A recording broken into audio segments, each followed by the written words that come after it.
Good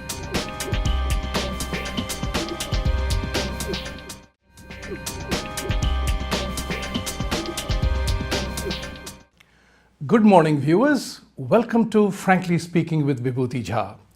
Today, I am going to do an experiment. And that experiment is that this program today will figure no panelists. It is only you and I. And today we will be talking about issues that have emerged in the last few weeks that are critical to the country called India and its impact on us Indians as a whole. So recently we had what you call it, the elections in India in three primary states, three major states, which were ruled by BJP for last several terms. Madhya Pradesh, Chhattisgarh and Rajasthan. They all went to Congress. Congratulations to them for their win. But however, it is important to figure out what exactly happened there. You must have seen many analysis of that appearing in many journals as to what happened to BJP in terms of losing Rajasthan the way they did, or Madhya Pradesh, where Mr. Shivraj Chauhan had done an outstanding work in terms of bringing economic relief to people. But the incumbency factor perhaps played a role. But one of the less known factors that people have not caught on to is the fact that the nota votes, none of the above votes, played a crucial role. Majority of the places where BJP lost, the nota votes were responsible for the victory of the other party. So who were the nota votes? It is believed that in the Indian context, a lot of BJP supporters, a lot of BJP guys felt betrayed by Prime Minister Modi and Amit Shah and the rest of the government because they did not fulfill the core agenda, the core needs, the core desires of some of the Hindu voters who wanted Article 370 repealed. They wanted freedom of temples, freeing the temples from the clutches of bureaucracy, and the repeal or introduction of our challenge to RTE, the right to education part of it. These were very close to the heart of many hardcore BJP supporters who decided to teach a lesson. I'm saying this based on my conversation with many voters who said that Mr. Modi had tilted from little right of center to little left of center. And as a result of which, his efforts to really bring about all people, sabka saath, sabka vikas, in the ambit of development. Now, this is very important to figure out that when you teach your own self a lesson, you have to bear with the consequences of that. So the entire effort of the Congress party was farm loan waiver. Hum sara loan waive kar denge. They have started doing it, and the fiscal impact, the economic impact of these loan waivers, which runs into lakhs and crores of rupees, not lakhs and crore, but lakh crore rupees, somebody has to pay for it. Now, there is a very important challenge. In India, the farmer community remains poor. They are hurting. They are suffering from the absence of long-term solutions to their real challenge. So what happens? This is not the first loan waiver. The loan waiver has happened in the past as well. But the promise of loan waiver by the Congress resulted in going against the grain of the government's effort to tighten the belt. And that resulted in a lot of farmers voting for the Congress party, and many people who voted Nota defeated the BJP in these states. Now that's very important. Now, this is, economics plays a key role in the poverty aspects of the people, or the farmers particularly, where hundreds and thousands of them have committed suicide for their basic needs not being met, or they suffer from the vagaries of nature's attack on them. The challenge here is that when you do that, it becomes a cycle of non-performance. It has a very devastating and has a deleterious impact on the lives of farmers. So what happens? You waive the loan. All right, they have immediate relief from paying back the debt. But if they didn't have the money, they were not going to pay back anyway. So the question here is, what has the government done in the Congress party proposes to ameliorate their conditions in a long-term perspective? So the reasons for the farmers going bankrupt or getting hit by the loan debt is the issue related to lack of irrigation facilities, lack of dependence, over-dependence on the monsoon factor. So if the irrigation facility is provided as a measure to provide water for irrigation and other activities, it might just help better. So the loan waiver is not a magic wand to solve all the problems. It actually relates to a very simple fact that you are creating dependencies on the poor people, that come new loans, new loans distributed to them, and once again, nothing will actually change. And that's the challenge that India as an economy or a country faces when you are suffering from massive deficits in budget and you have to tidy up your current account deficits in the economic system. Now, the other reason why the BJP suffered was, in my opinion, was a really sad attack launched by the Rahul Gandhi and his gang, if I may say so, calling Prime Minister a chore. Now, who calls, I've never seen this kind of a vile politics play in which the Prime Minister of the country, incorruptible, who has an indelible impression on the minds of people for keeping a clean society, who is fighting corruption, and then you call him a chore. An incessant attack on Prime Minister of this kind belittles the country and the people who lead it. Now, if you cannot produce evidence of the theft, if you are accusing Prime Minister of thievery, then you should be sued. And I wonder why the Prime Minister is not doing it. And I think he should do it. Earlier to that as well, he has been called all kinds of names, including Maut Ka Saudagar by Mrs. Sonia Gandhi herself. These are very serious issues that need to be attended to. In India, Chhattisgarh, for example, I'm told the statistics are very blatant, that despite as many years of rule in Chhattisgarh by BJP, I believe the conversion was happening in tribal areas in a big way. 27% of the tribal population has become Christians, and they voted en bloc. There is a lesson here for the BJP and the Hindus to understand, particularly for BJP, to understand that whatever you might do to include the Muslims and Christians, and I'm making a very, sad statement, the BJP is not going to get votes from Muslims and Christians, apart from a percent here or a percent there. And that is very important to understand, that how does BJP consolidate the Hindu votes in this regard? And Hindus have to realize that you cannot remain a bystander, taken for granted population in the country. Look what has happened in Andhra Pradesh and Telangana.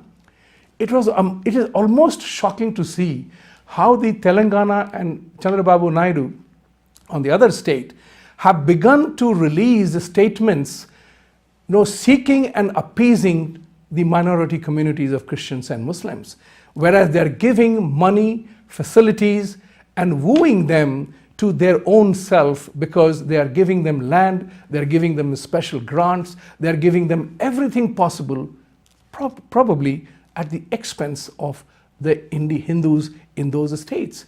Are Hindus being taken for granted?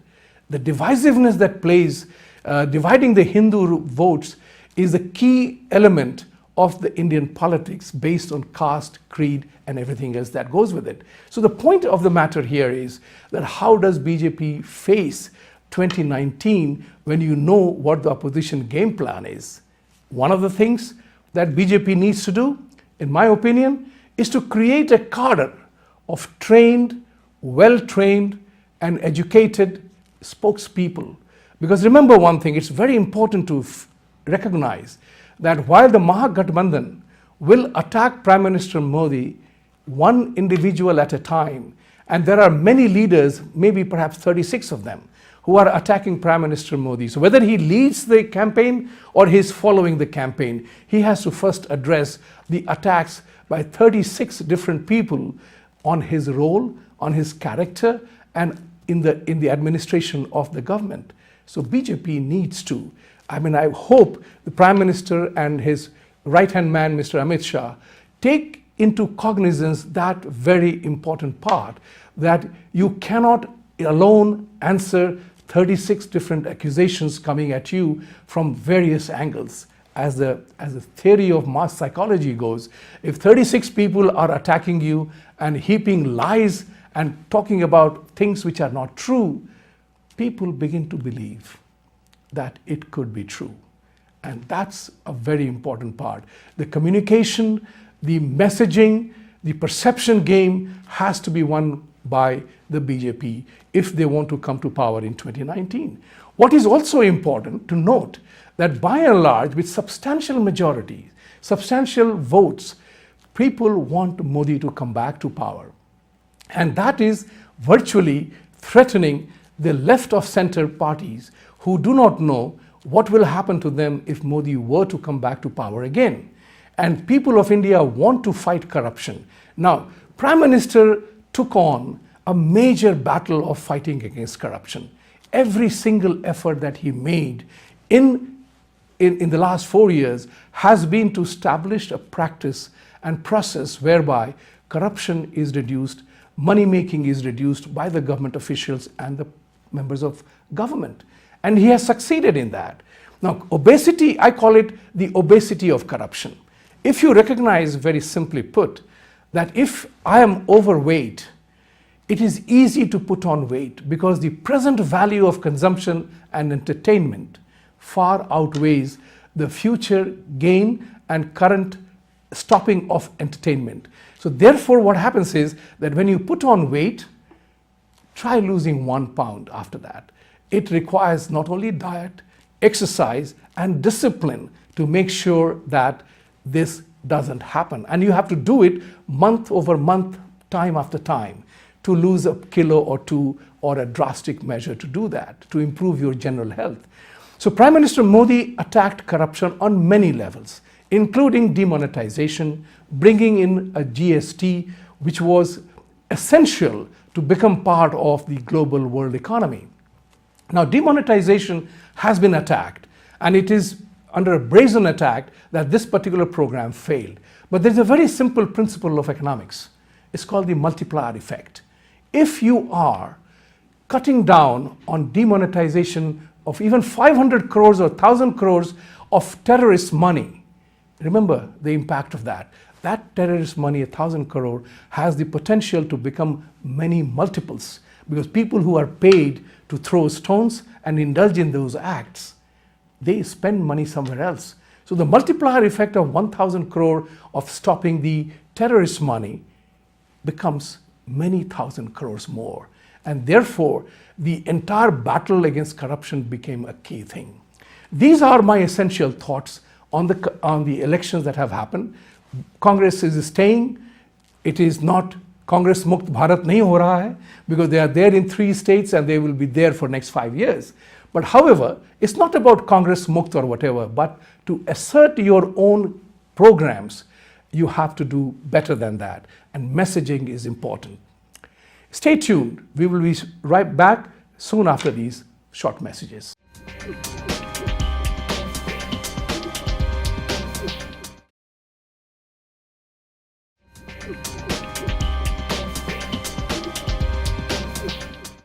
Welcome back. In this segment, we are going to talk about my favorite topic, the economy, the non-performing assets, which is bedeviling the Indian banking sector in a rather serious manner. Again, the whole gigantic element of bad loans is really sad, because it takes money out of economy and it goes towards things unwanted. So non-performing assets is a personal story for me. The first time I came across this issue, when I was in Bangalore in Reserve Bank of India, sitting in an evening get-together of some friends, I met with a reporter who told me, and I was a young officer at that time of RBI, that he asked me that can he get access to the Reserve Bank of India inspection report of a specific bank in Bangalore region. And I asked him why was that so important for him. And he said that there are many loans the banks are giving, they are never going to get back. They will not even get their interest back. They are using that interest accrual as an asset which will never be recovered. Fast forward, I was very concerned about this element. And when we talked about this part of it, the non-performing assets, the banks were taking it rather lightly. There is an element in India which is called the non-performing assets which are government-induced. And when I say government-induced, it's not to blame the government, but because the government policy insists on banks to meet with certain designated quotas and targets in reference to meeting the requirement of poverty alleviation and giving buffaloes and cows and whatever else is there to be done. The bank managers used to be under heavy stress to meet the politicians' demand to provide loans to people in the country. As a result of which, you may have heard about R.K. Lakshman, the famous cartoonist, saying that how one buffalo was making rounds of the village and everybody was collecting money on only one asset of one buffalo. That is the problem, and that led to industrial sector abusing the process in a much bigger way. So as we all know, the largest of non-performing assets were from the largest of business sectors, and recent stories about we are all aware of, Vijay Mallya included. So the point of the matter remains is that why does non-performing asset happen? Non-performing asset are those businesses who are unable to pay back their debt to the bank. Now, the asset promoter doesn't want to go bankrupt. He wants to perform well. But there are times when the nature's activity, factors beyond their control, leads their businesses to be affected and impacted adversely. The Indian government did not have a very powerful restructuring program like we have in the United States, where there is a statutory support provided to businesses if they run into foul weather. Now that's important. Everybody has a tough time and everybody runs into trouble. But if we don't have the mechanism to support that, if initial stages the project appraisal itself was not done properly, then the problem exists. So there is a two-way problem of non-performing assets. One is the lending institutions, which is the banks, and second is the borrower. The borrower submits a project report. If it is not appraised properly, what would happen then is that you are giving money for a business just to fulfill a requirement. Because that's very important. Because in Indian banks, the custom and tradition always has been to mobilize deposits. The lending arm was always weaker. It did not play a much bigger role as the deposit mobilization was made. So the question here is, how do you address that scenario? And I have a very personal experience on that. Having learned what was happening in the United States, I went to India and proposed the strategy for curtailing and handling non-performing assets, both as an organic intent within the banks, and as well as how to handle an NPA that deserves to be resurrected or transformed or rehabilitated. Those programs did not exist. People did not know what to do about it, and as a result of which, the whole thing went awry. So the question here is, how does the government control the whole non-performing assets from happening? Those are there that will happen for sure. But there are many that need not fall into that trap. And if they do fall into that trap, how do we resurrect it? And it is very, very sad. I must report this to you because I'm speaking very frankly here, that when I took this particular program, I met with a couple of chairmen of the banks. There was a complete reluctance. I mean, even as late as when Governor Rajan was the RBI governor, the challenge was that no chairman of the bank was willing to take the effort or the risk of attending and taking care of non-performing assets. The reason? They needed clearance from the Ministry of Finance. Guess what? Nothing happens in that regard. And that leads to me to believe that sometimes, we all have flown Air India. We all fly many other airlines. And sometimes I feel that the whole country is being run like the airline Air India. We have the aircrafts, we have the ability, we have the pilots, we have the air crew. We do everything that is required to be done on a basic common minimum program. At one time, Air India used to be amongst the top 5 airlines of the world. Today, it is struggling, and government keeps injecting money after money to resurrect the Air India as a business enterprise. It is run by bureaucrats, and that's the problem. Professionals are not running Air India. The intent is good. People want to serve, but the policies that lead to Air India being what it is, think about it. Every Indian flies Air India, but they prefer other airlines. I'm not going to name the airlines because I'm not here to promote any airlines, but people want to fly other airlines because they offer better service.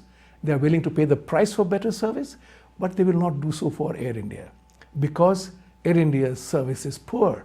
The question here is, how do we professionalize Air India? And that is, Air India is symptomatic of India as an economic entity. We have everything, but we are running poorly. And that's the challenge that we face in managing the economy. Think about it. Air India ought to be one of the most profitable airlines because India is a preferred destination for businesses from all over the world. And that's not a secret. So if we are surrendering our own skies to foreign airlines and lose the hub that India can be, to be the feeder airline to everybody going to India, we would really change the country dramatically. If only Air India is refurbished and brought a new management culture of performance, it would change the nature, the way we conduct our business. And Air India is one of the favorite examples of mine because we all fly for business reasons or otherwise. Let me share with you one experience. Air India at one time was not part of any airline association, whether it's One Air or any other airline system. I tried very hard to get them connected with one of the entities like that. Believe it or not, the chairman and the Air India management asked that big organization to prove its credentials that Air India was worthy of joining them or that they were worthy enough to have Air India. The reality was Air India had nothing to offer. That entity was not gaining anything by Air India's entry. Today, Air India is part of the Sky team. It is important to recognize that when you become part of an international alliance, then you have to up your standards. Your landing standards, your flying standards, on-time maintenance, and also the service standards. It's not that the Air India people don't want to serve. They're very anxious to serve. They're trained well to do that. But the problem arises because the bureaucracy affects their performance. And that's very, very important to understand, that the role of bureaucracy in management of the economy is very important. So let's take an example of the new governor of RBI. Is the gentleman who has been nominated or appointed as the new governor of RBI.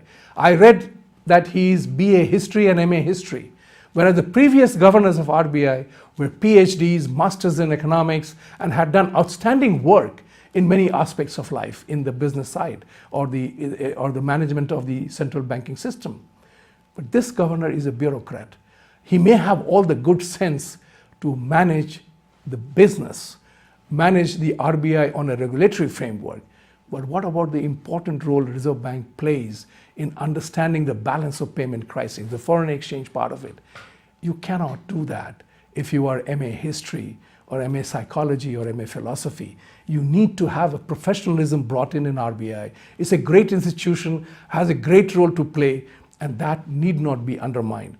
I'm not saying that the gentleman is incompetent or he's not good enough. He has been finance secretary, but the point of the matter remains that you have to change the culture of management in India, where professionals need to be brought in to look after demands and the supply and the whole business angle, marketing and everything else. Stay tuned. We will return on another very important topic to talk about right after these short messages.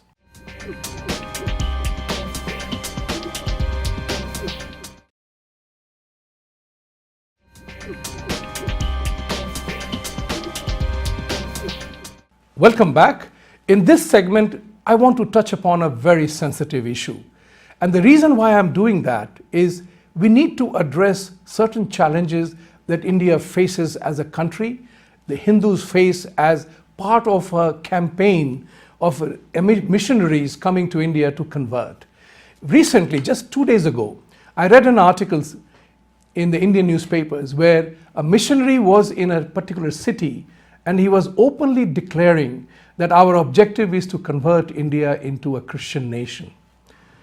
Now that's a very serious proposition that India must address, because in my humble opinion, if the religious tensions continue to rise, India will face a severe case of disintegration. The reason why I say that is that in the way we know Hinduism is a Sanatan Dharma. Sanatan Dharma is nothing else but respecting nature and beliefs on eternal principles, universal aspects of life. So be that as it may, whether you are from any country or whatever you are, your blood is red. You live in nature. There are universal principles that govern every father's life. We all love our children the way it is. God is also very clever. When He wants us to bow to Him, we all go down on our knees. Our blood is red, teeth is white, and our every element of human body performs identical functions. So religion, which is a man-made entity, is imperfect in more ways than one. And I dare say that because God did not create religion. Humans did. And as such, there exists significant deficiencies in the way religion is practiced. Now, there is one very important element that I want you to grasp at it. That freedom of religion, what exactly does it mean? Freedom of religion existed in Hindu way of life forever. This is the most simple, democratic way of life ever existed on planet Earth. Because only in Hinduism, you are free to worship who you want, what you want, and there is no mandate to pray to X, Y, or Z. Remember one thing, whether you are a worshipper of Kali, Ganeshji, Guruvayur, Sabrimala, Krishna, Ram, it doesn't matter because we all meet them in the same temple, in the same home. The question here is, are Christianity and Islam a democratic way of life? In my opinion, the answer is no. Because if you say that Jesus is the only way or Allah is supreme, that means you are expecting your followers to follow that diktat, which means it's not democratic. It's not democratic at all. Because even look at Sikhism. It grew up, it was formed by Guru Gobind Singh. Guru Gobind Singh, he was a Hindu. He formed the Sikh religion, but nobody went after him trying to say that he was doing something wrong. He established his faith. Likewise, whether you are a Brahma Samaj or Arya Samaj, or whether you are a Brahma Kumari, it doesn't matter. Whether you are a Shaivite or Vishnuvite, or whether whatever you pray to, so long as it gets the best out of you as a human being. Now the question here is very simple. The freedom of religion in a world where only 3 religions are recognized religions, Christianity, Islam, and Judaism, and Hinduism is a way of life, not recognized as official religion, so to say. What is important to know, why there is need for a freedom of religion in that scenario. You can become whatever you want. If tomorrow I want to become a Christian, nobody can stop me. Nobody does. In Hinduism, that doesn't exist. Who you pray and what you pray to doesn't matter. But the Western powers instituted a concept of freedom of religion. It's meaningless. In my opinion, it's a completely bogus concept, because the Islam and Christianity fought their wars, calling them jihad and crusade. In that process, everybody else became a victim to their entire machinations. So missionaries come to India and they indulge in conversion, which is leading to a tension in the community that we live in. It's an insult to Hindu way of life, and it's an insult to God's original intent.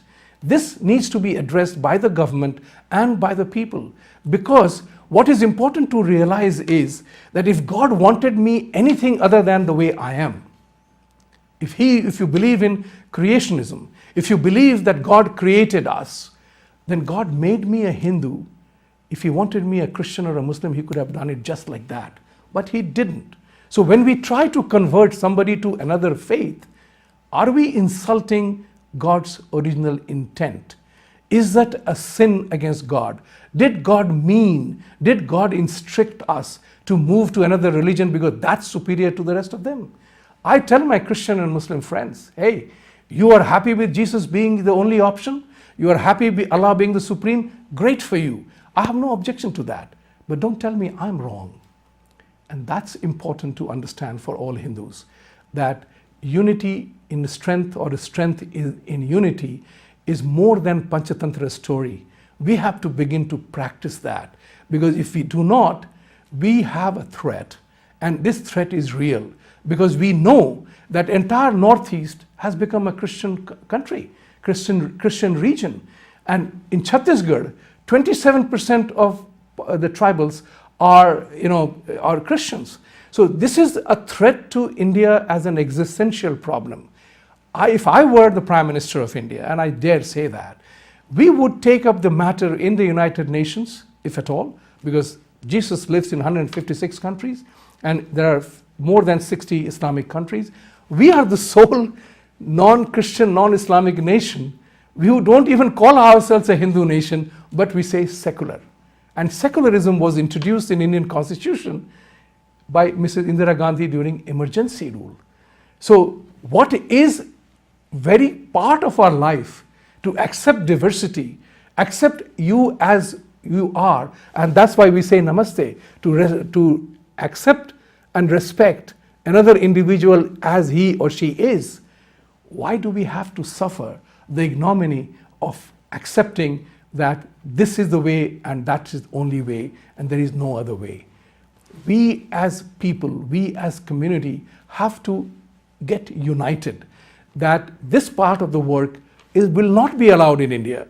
Come and do what you want, pray who you want, but don't tell me that that's the only way, and then you begin the process of conversion. Because remember one thing, just as lone waver, just becoming a Christian or just becoming a Muslim doesn't solve your poverty, doesn't solve the problems that you are facing. It's just a myth to become a Christian or a Muslim, embrace that philosophy, and thereafter you are happily ever after. This is a very important part. If we have to achieve an elevated equilibrium in India, as a society, as a community, as a country, as a state, we have to begin to realize that you cannot run the country as it has happened in Andhra. The chief ministers of Andhra and Telangana have declared that those Christians and Muslims who convert, they will be granted SC/ST status for job seeking. Now, how fair is that on those people, or those people who are already in that category, which means they will lose jobs at the expense of somebody who just got converted. This is truly sad, and that is an issue that needs to be confronted, that needs to be addressed. Sabka Saath, Sabka Vikas is absolutely a great desire, great dream, and great political statement, and has potentials to cut across the barriers of religion and caste and everything else. We need to fight that. We need to fight that in a very determined manner, not in a satrap mentality that I am X or I am Y, so it's not my problem. It is your problem. If you are a Hindu, it is a problem. It's not about them, it's about us. They are doing what they must. We must do what we have to do. It's very interesting to know that Hindu way of life and Sanatan Dharma is based on nature. It's totally based on nature. It's nothing to do with regimentations of any kind. As science and technology evolve, discover more and more, the darkness and the mandates and the dogmas of religion will fall. So as Hinduism moves forward, as science and technology moves forward, the religious dogmas will collapse. And that's the fear at the end of the mind of those people who are indulging in proselytization or whatever ways to convert Hindus and Indians into their way of life. It's very important that as science developed, now we know that thunder and lightning do not happen because gods are angry with us. They happen because of a natural phenomenon. Just as it is important to know that men are no longer responsible, men are responsible for the gender determination of a child. Women are not. So the question here is, if nature takes its own course, if nature is allowed to take its own course, gods will have to take a back seat. Not actually God, but religion will have to take a back seat, because regardless of whether you live in country A or country Z, remember, every single woman takes 9 months to deliver a normal child. No God, no religion could change that actual reality. It doesn't happen.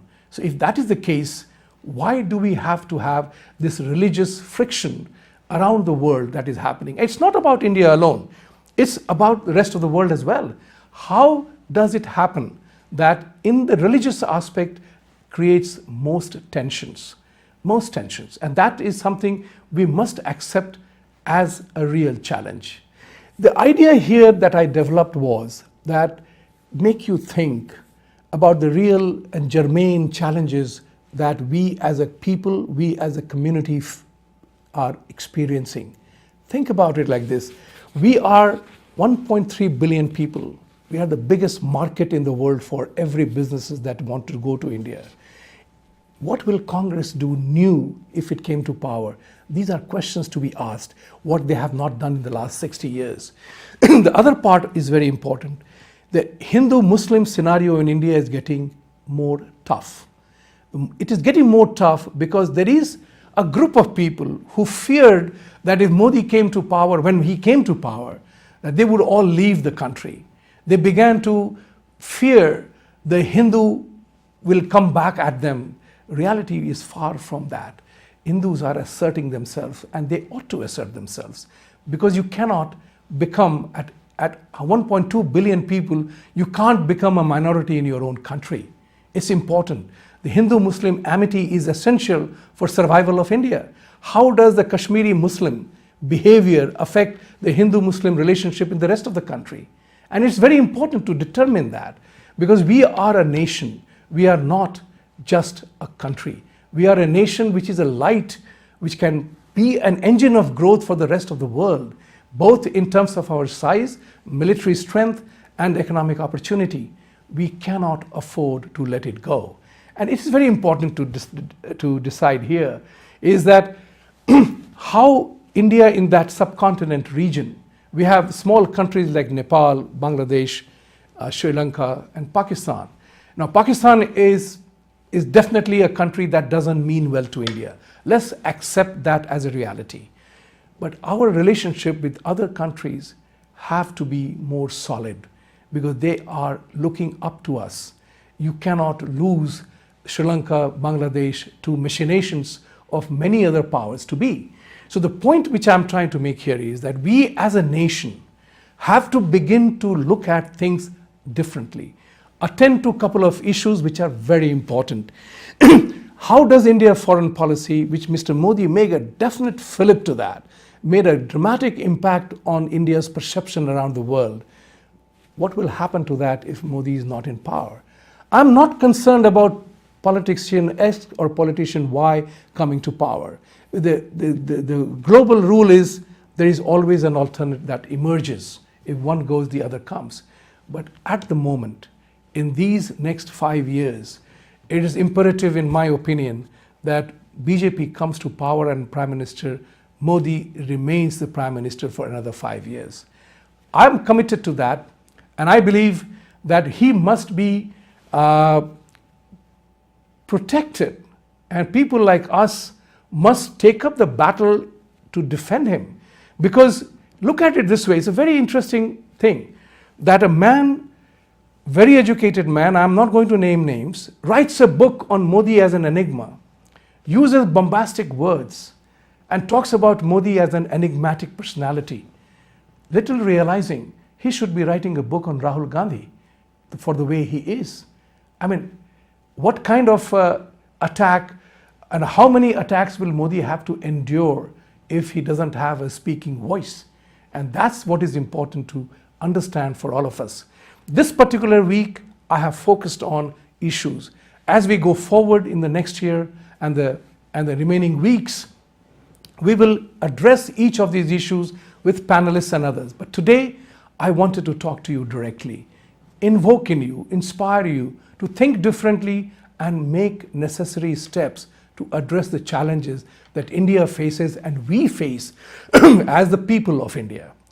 Thank you very much for being with us. Those who celebrate Christmas, Merry Christmas, Happy Holidays, and see you next week again. Thank you.